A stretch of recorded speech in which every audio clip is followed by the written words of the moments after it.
त साईं अॼु जी कहाणी बि हिकिड़े बादशाह जी कहाणी अथव। हूं त बादशाहनि जो बादशाह रब पाक पाण आहे, पर ही कूड़ी दुनिया जे हिकिड़े मुल्क जो मिड़ई को बादशाह हो। से हिकु ॾींहुं बादशाह हो, हुनजे ज़हन में अची ख़्यालु पैदा थियो त छो न शिकार ते हलिजे। सो असीं बादशाहनि जा मूंड हूंदा आहिनि। सो बादशाह साईं हुकुम कयो त असीं सुभाणे शिकार ते हलंदासीं ऐं हरण जी तयारी करियो। बादशाह सलामत हुकुम ॾिनो त गच लश्कर तंबू तोलान तयारु कया वञनि, कुतनि बाज़नि खे होशियारु रखियो वञे, तीर कमान बर्छियूं भाला चमकाया वञनि। से मुंहिंजा वक़्त जो बादशाह, सो बसि हुनजे रुॻी हुकुम जी रुॻी फरमान जी देरि हुई। सो सुबुह थियण ताईं समूरो सामान तयारु कयो वियो। से बादशाह सलामत सफ़र ते निकिरण खां अॻु में उन समूरे सामान जी चकास पाण पंहिंजे सिर कयाई।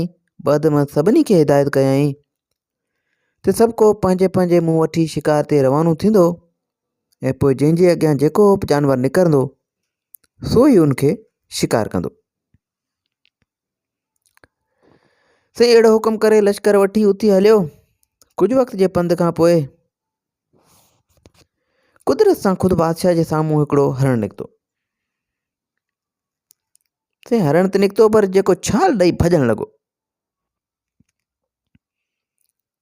बादशाह साईं शौक़ीन शिकार जो, सो बादशाह बि घोड़ो खणी पोयां छॾियसि। से मुंहिंजा ॻाल्हि तकनि त उन ई महिल हुन सां गॾु फ़क़ति हिकिड़ो वफ़ादार नौकर हो। सौ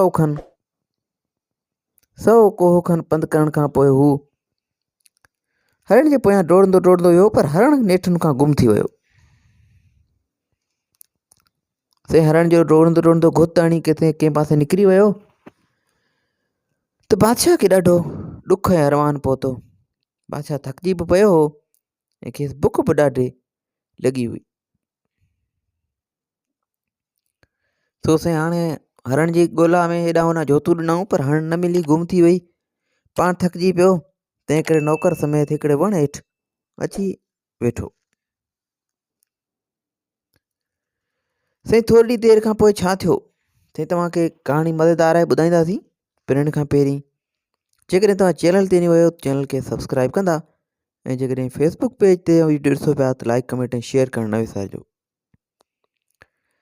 साईं थोरी देरि खां पोइ छा थियो जो संदसि नौकर खे ॿ पखी नज़र आया।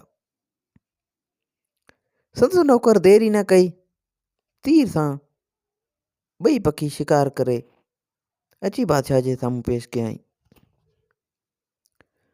पोइ त साईं ॿिन्ही पखियुनि खे टांटनि ते पचाए करे बादशाह ऐं संदसि वफ़ादार नौकर ॿई सुम्ही रहिया।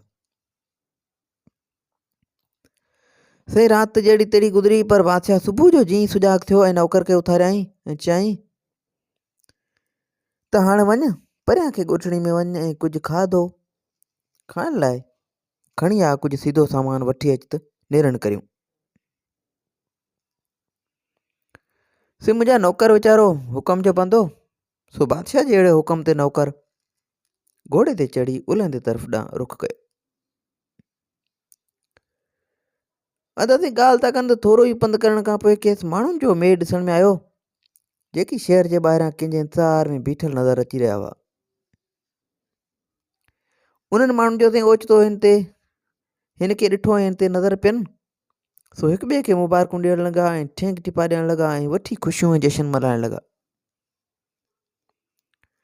साईं हीअ त पंहिंजे कम सां उॾई वियो पिए। आख़िर जॾहिं हीअ वञी वेझो पहुतनि त हुननि ॾाढे दौल दमामनि सां हुनजी आजा कई ऐं दौल दमा वॼाइण लॻा। पोइ त साईं नौकर खे खणी खयाऊं ऐं खंभे खणी वञी बादशाही महल में पुॼायऊंसि ऐं बादशाही पोशाक पहिराए ॾाढे रोब ताप सां हाणे तख़्त ते वेहारियऊंसि। से मुंहिंजा अमीर वज़ीर सभु ख़िदमत में अची हाज़िर थिया। हाणे पाण खे हीउ नौकर बादशाह ॾिसी नौकर जो दिमाग़ सतें आसमान सां वञी लॻो। सेन मुकर माण्हू सो जॾहिं बादशाही तख़्त ते वेठो त हुनजो दिमाग़ साईं तव्हां पाण सम्झी सघो था, हुनजो दिमाग़ ई ॿियो थी वियो। सो ऐश इशरत में अहिड़ो त गर्क थी वियो जो हुन खां पंहिंजो जंग में छॾियल असली संस बादशाह बिल्कुल बि विसरी वियो। होॾां सां घणे वक़्तु गुज़रण ते बादशाह खे अची बुख लॻी। सो बुख सबबु पेट में अची वकड़ पियसि। सो बिने बेहाल थी पियो ऐं नौकर जे न वरण ते खेसि कावड़ बि ॾाढी लॻी।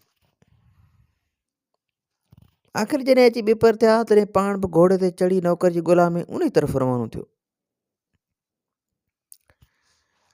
साईं मुंहिंजा पोइ छा थियो? कहाणी इंतिहाई ज़बरदस्त आहे। कहाणी थोरी डिघी ज़रूरु आहे पर कहाणी इंतिहाई मज़ेदार आहे। इनशाला तव्हां हीअ कहाणी मुकमल ॿुधंदा तव्हां लुत्फ़ ज़रूरु थींदा ऐं तव्हांखे हिकु मक़सदु पिणु हासिलु थींदो। साईं मुंहिंजा थोरी पंध खां पोइ अची शहर में पहुतो। मुंहुं ऊंधाई थी चुकी हुई। बादशाह मुसाफ़िर खाने जी पुछा करे राति उथी तरसियो। साईं उन बादशाह मुसाफ़िर खाने में तरसण जे लाइ उते वञी पंहिंजो ठिकाणो ठाहियो ऐं ॿिए तरफ़ साईं नए बादशाह जी ख़ुशी में जिते किथे ॿोड़ पुलाव जा लंगर लॻा पिया हुआ। हीउ बि ॾाढो बुखायल सो खाई पी ढो करे साईं असली बादशाह खाई पी ढो करे उते ई सुम्ही रहियो ऐं ख़्यालु कयईं सुभाणे नौकर जी ॻोल्हा कबी। सो साईं बादशाह सलामत सुतो सही पर निंड ई न पई अचेसि। घणो ई अखियूं ॿुटाई पर ॿियो थियो मिड़ई ख़ैर। अध ते ॻाल्हि था कनि त बादशाह सलामत पासा उथलाईंदो रहियो। उन ई सिराह में उते भर पासे में साईं हिकिड़ो दरवेश पुन टिकियल हो। साईं उन दरवेश बादशाह खे जॾहिं बेकरारी मां उथल पुथल थींदे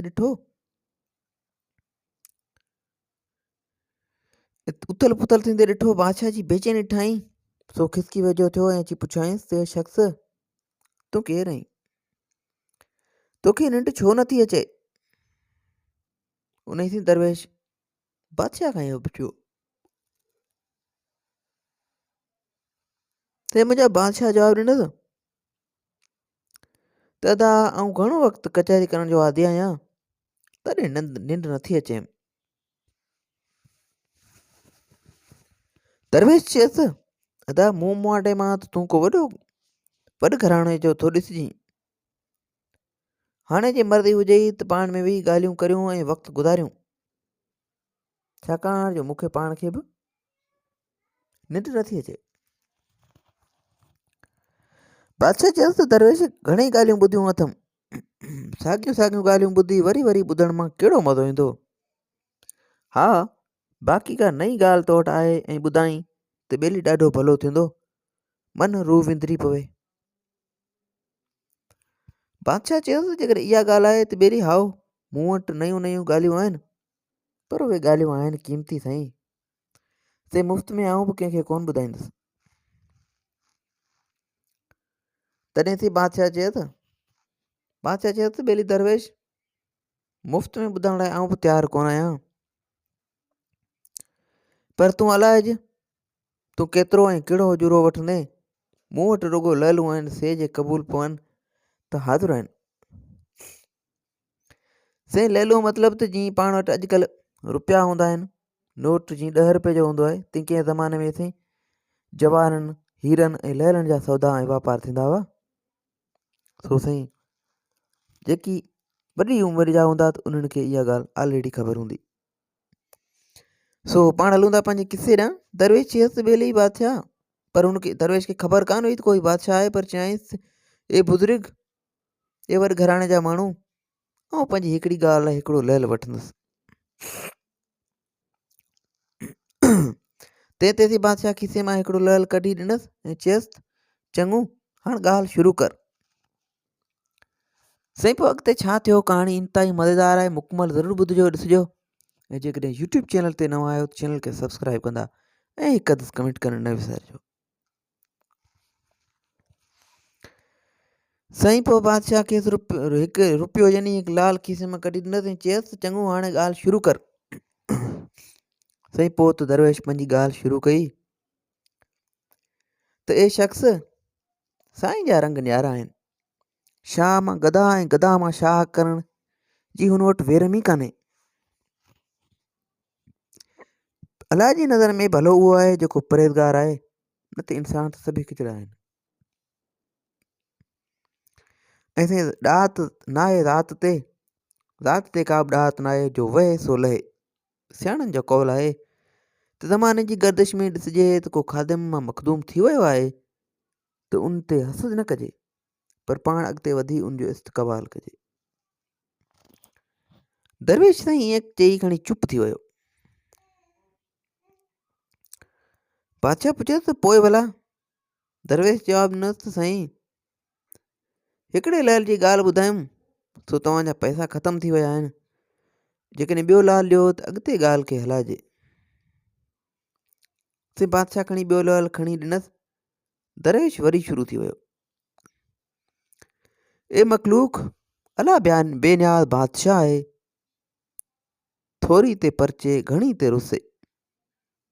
हुनखे कंहिंजी गर्द कान्हे, सबका संदसि मोहताज आहे। हू रब पाण सतार आहे ऐं उहे माण्हू जे ॿियनि जी ऐब पोशी कनि था तिन ते राज़ी रहे थो। तंहिं करे तोखे घुरिजे त तूं बि कंहिंजे अॻियां कंहिंजी अगरि उघाड़ ॾिसीं त ढके छॾिजी। दरवेश साईं ईअं चई वरी खणी माठ थी वियो ऐं चुप जो रोज़ो रखी छॾियईं। बादशाह वधीक ॻाल्हाइण खां बग़ैर ई सम्झी वियो त दरवेश खे टियों लाल ॾींदसि त हू ॻाल्हि खे अॻिते वधाईंदो। सो साईं बादशाह वधीक ॻाल्हाइण जे बदिरां ई सिर्फ़ु हिकु लाल यानी टियों लाल हुन जे हथ ते रखंदे चयाईं दरवेश ॻाल्हि हलंदी रहे। दरवेश थी बयान खे हीअं अॻिभरो कयो त अला जहान जो बादशाह आहे, सॼे जहान जूं जोड़ूं जोड़े थो। शाहूकार पंहिंजे माल ते मस्त त बादशाह वरी बादशाही में ख़ुशि, ऐं ग़रीब गुरबो वरी पंहिंजे अबरे सबरे ते बि ख़ुशि आहे। कंहिंखे कंहिंजी मिनत मोहताजी न आहे, अलबत हर को इज़त जो घुरियो आहे। हर को चाहे थो त मुंहिंजी इज़त हुजे। मिसकिननि खे बि इज़त जो उलिको आहे। तंहिं करे जे तूं कंहिं ग़रीब जे अॻियां लंघी ऐं हू तोखे मुहबत सां कोसनि ऐं कहरनि जी खाइण जी सलाह कनि त कॾहिं बि हुनजी ग़रीबी ते नाख़ुशि थी हुनजी दावत खाइण खां इनकार न कजे। ग़रीब माण्हू जेको बि तोखे खाइण लाइ ॾियनि सो कचो या फिको, पर हुननि जी दावत ज़रूरु खाइजांइ, इनकार न कजांइ। एतिरो चईसीं ॻाल्हि खे बंदि कयाईं। दरवेश बादशाह चयो त भले फ़क़ीर साईं किसो हले। दरवेश वराणियो चोथों लाल मिले त ॻाल्हि हले। बादशाह चोथों लाल ॾिनसि। दरवेश हिन ॾे ॻाल्हि खे हलायो त अकुल वारनि जी दावा आहे दुनिया दोरंगी आहे। को कंहिंजो कोन्हे, सभु को मतिलब जो यार आहे। कमु लथो त कागर फाटो। तंहिं करे तुंहिंजो बि कंहिं बेक़दरे सां पलो अटके त खेसि यकदमि अस्सलाम वालेकुम चई मोकिलाइजांइ। बेइंसाफ़ ऐं बेक़दरे वटि घड़ी बि न घारिजे। ईअं चई दरवेश उथी वञी सुम्ही रहियो ऐं बादशाह बि वञी आरामी थियो। साईं पोइ बादशाह आरामी थियो, दरवेश बि वञी सुम्ही रहियो। बादशाह निंड करण खां पोइ सुबुह जो निंड मां जागी शहर मां नौकर जी पुछा कई, पर सी किथां बि पतो कोन पियसि। बादशाह ख़्यालु कयो त छो न पाण खे सौदागर सॾाए हिन मुल्क जे बादशाह सां मुलाक़ात करे पोइ मोटी मुल्क हलिजे। उहो ख़्यालु करे ओॾे रुख रखियाईं ऐं सिधो अची बादशाह जे दरबार में पहुतो। से नौकर हुन खां अहवाल पुछी बादशाह खे ॿुधायो त फलाणे मुल्क जो सौदागर साईं आयो आहे ऐं साईं जिन सां मिलणु घुरे थो। पंहिंजे मुल्क जो नालो ॿुधी बादशाह हुकुम कयो त हिनखे शान मान सां आणे दरबार में हाज़िर करियो।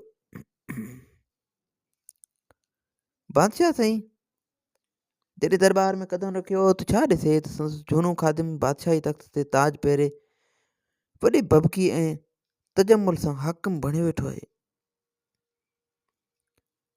उहो ॾिसी सी खेसि यकदमि रातो की दरवेश वारी नसीहत यादि आई त जो को गदामा बादशाह थिए त उनखे इज़त ज़रूरु उहा ॾिजे, छो जो खेसि ख़ुदा उन दर्जे ते रसायो आहे। से उहो सोचे झटपट बादशाह खे निवड़ी सलाम कयाईं। बादशाह जो भरी दरबार में सलाम कयो। तंहिं ख़ादिम बादशाह जूं अखियूं चरख़ करे छॾियूं ऐं छा कयाईं जो संदसि आदाब बजाइण लाइ तकड़ा कदम खणी अची भाकुर पाताईंसि ऐं पाण सां वठी दीवान ख़ास ॾांहुं हलियो वियो। पाण साईं जीअं वटि महिमान ख़ास जूं जॻहियूं हूंदियूं आहिनि या स्पेशल रूम हूंदा आहिनि, सो बादशाह बि साईं उन बादशाह खे वठी होॾां हलियो वियो। जॾहिं हव मव टरण ते नवे किलियूं ख़बरूं करणु वेठा, ख़ादिम चयो त मूंखे माफ़ु कजो, मूंखां ग़लती थी वई। भला ग़लती बि छो न थिए जो मुफ़्त हुकूमत मिली वई, एॾा किन जा भाग। बादशाह चयो फिक्र कोन्हे, तो जेकी कयो सो चङो कयो, ऐं तोखे ॾिसी निहायत ॾाढो सरो थियो आहियां। अॼु तूं हाकिम आहीं ऐं तुंहिंजी रयत अहिड़ी रीति सॼी राति ॻाल्हियुनि में गुज़री वेनि। ऐं सुबुह जो वेंजी सहिंजी ठही ठुकी ॿई ॼणा दरबार में आया। ख़ादिम हाकिम पंहिंजे बादशाह खे फ़िलहाल संदसि सलाह सां पंहिंजी हुकूमत जो नंढड़ो वज़ीर मुक़ररु कयो ऐं खेसि रहण लाइ उम्दा महिलात पिणु ॾिनई। पोइ त साईं ॿिन्ही जी आदत थी वई त हिकु राति नंढो वज़ीर यानी असूल को बादशाह ख़ादिम हाकिम वटि रहण लाइ ईंदो हो, ऐं ॿी राति ख़ादिम हाकिम पंहिंजे असूल के बादशाह यानी हाणे नंढड़े वज़ीर वटि वञी कचहरी कंदो हो। अहिड़े नमूने हिननि जी सोबत खे ॻच अरसो गुज़री वियो ऐं किसो पियो हलियो।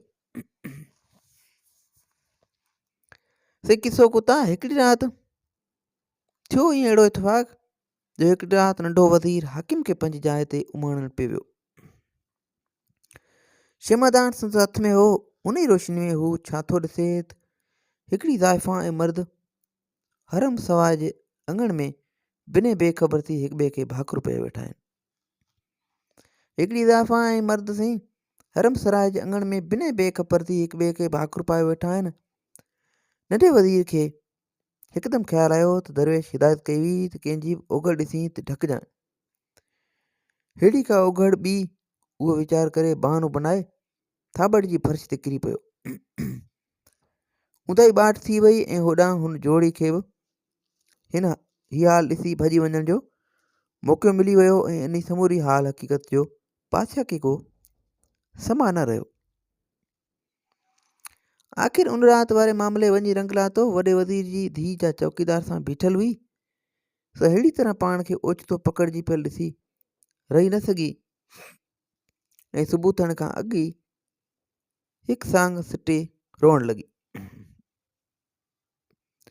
ते वॾे वज़ीर जी धीउ जेका चौकीदार सां बीठल हुई ऐं फिटल हुई, सा अहिड़ी तरह पाण खे ओचितो जॾहिं ॾिठई त पकड़जी पई आहियां, सो रही न सघी ऐं सुबुह थियण खां अॻु ई हिकु रिथे हिकु ठाहे सांग सटे रोअण लॻी। पिणसि पुछियासि, अबा छा आहे, छा ॻाल्हि आहे, बयानु कर, मूंखे ॿुधा, मूंखे परेशान न कर। उहो साईं दादरी तीअं वॾा सुॾका भरण लॻे ऐं बिल्कुलु उबसाई वठी वियसि।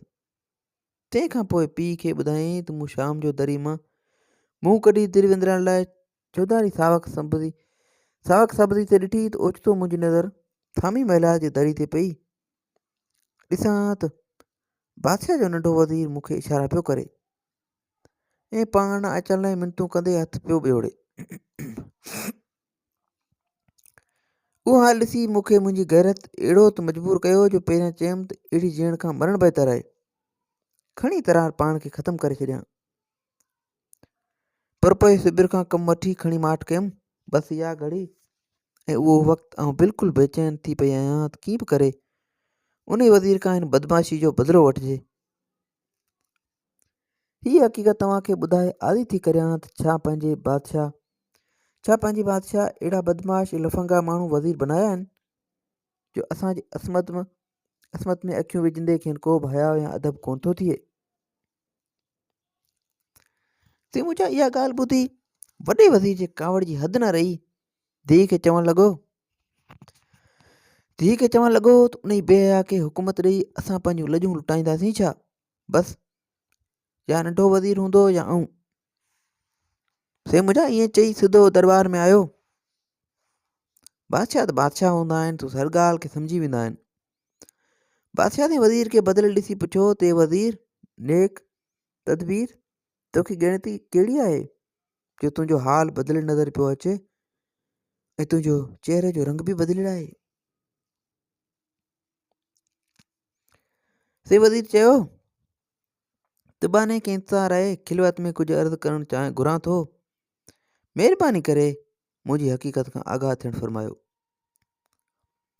पोइ साईं बादशाह ऐं वज़ीर सिधो खिलवत गाह ॾांहुं विया। वज़ीर पंहिंजी धीउ वारो हथरादू बनायल किसो सरबस्तो करे खेसि ॿुधायो। बादशाह ॿुधण बैदि चयो त ए वज़ीर, पोइ छा कजे? वज़ीर चयो त जीअं क़िबला, आख़िर हीउ शख़्स केरु आहे जंहिं ते एतिरो राज़ रखी हेॾे इज़त भरे दर्जे ते खेसि मुफ़्त में पहुचायो वियो आहे? ख़ादिम हाकिम जवाबु ॾिनसि त दरअसल हीउ मुंहिंजो बादशाह आहे। वज़ीर चयो त इहो तहक़ीक़ बादशाह आहे त पोइ तव्हां ॼाणी वाणी पंहिंजे पेर ते कुआड़ो हणी रहिया आहियो। एतिरो बि नथा ॼाणो त हीउ बादशाह थोरे वक़्त में ई हुज़ूर जिन जे मुल्क खे हासिलु करे पंहिंजे असली हुकूमत सां ॻंढे हुकूमत विभाग पंहिंजे वस में रखंदो। तंहिं करे जेतिरो थी सघे ओतिरो जल्द इन खां प्लान अदा करण में ई भलाई आहे।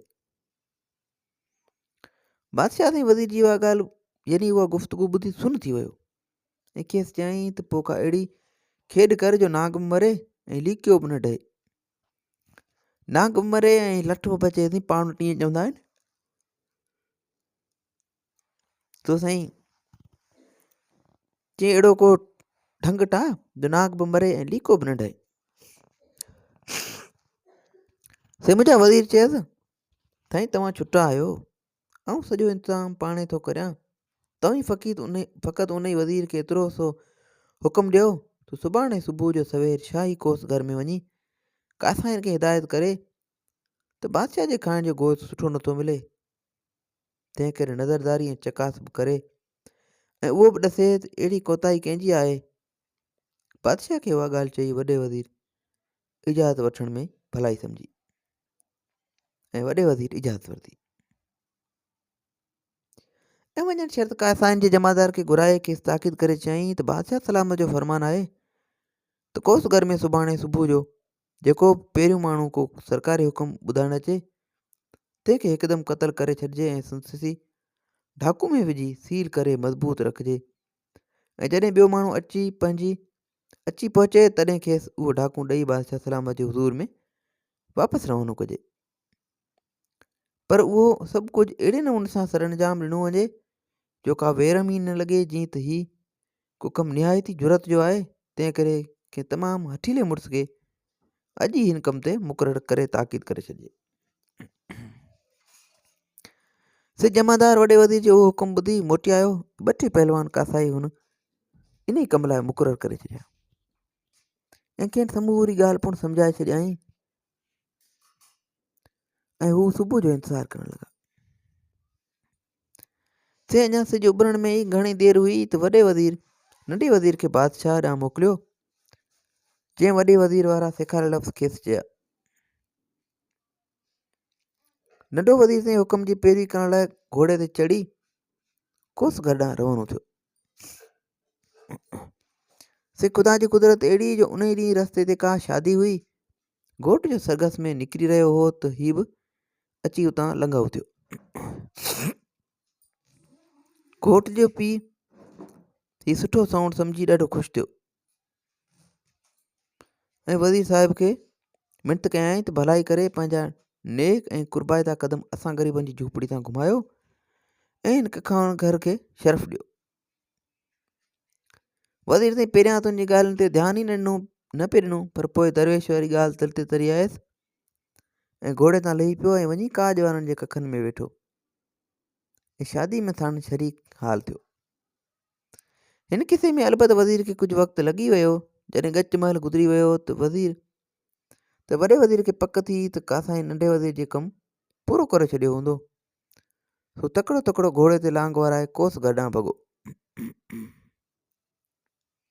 अचण सां ई कासाइनि खे चयईं त कमु ठीकु आहे या न, जल्द करियो, अमानत ॾियो।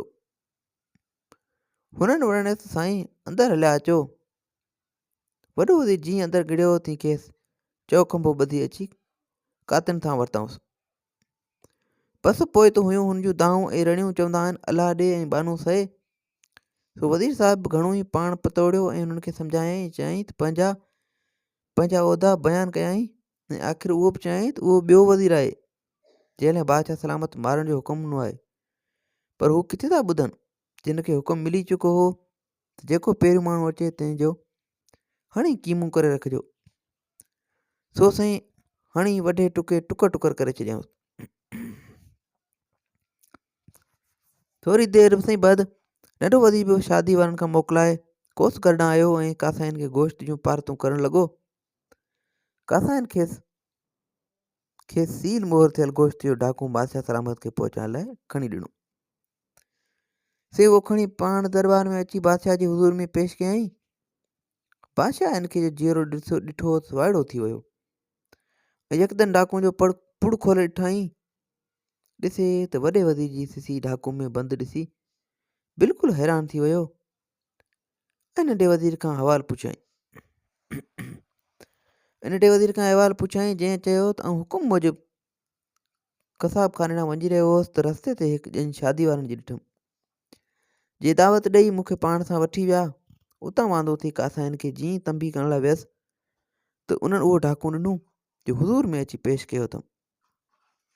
वधीक बादशाह सलामत का बि ख़बर कान्हे ऐं बिल्कुलु बि कोन थो ॼाणा त असांजे वॾे वज़ीर जो अहिड़ो हाल कीअं थियो आहे।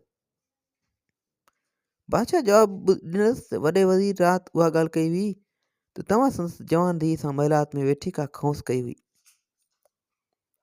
जंहिं पीउ खे रोई दां ॾिनी हुई पोइ वज़ीर अव्हां खे मारण लाइ कासाई खे चया हो त जेको अॼु सुबुह जो सवेर सरकारी पहिरियों माण्हू अचे तंहिंखे क़तल करे उनजी सीसी ढाकू में ढके बादशाह सलामत ॾांहुं मोकिलिजो। अव्हां सुबुह जो सवेर उॾाई रवाना थिया कज़ा जा कम जो तव्हां वाट ते वेही रहिया ऐं वज़ीर उॿरो थी उॾाई वियो ऐं ख़तमु थी वियो। ते नंढे वज़ीर चयो त जहिड़ी करणी तहिड़ी भरणी। ऐं वज़ीर साहिब जो बदख़ुआ कोन हुअसि न की संस न्याणी में बुरी अखि हुई।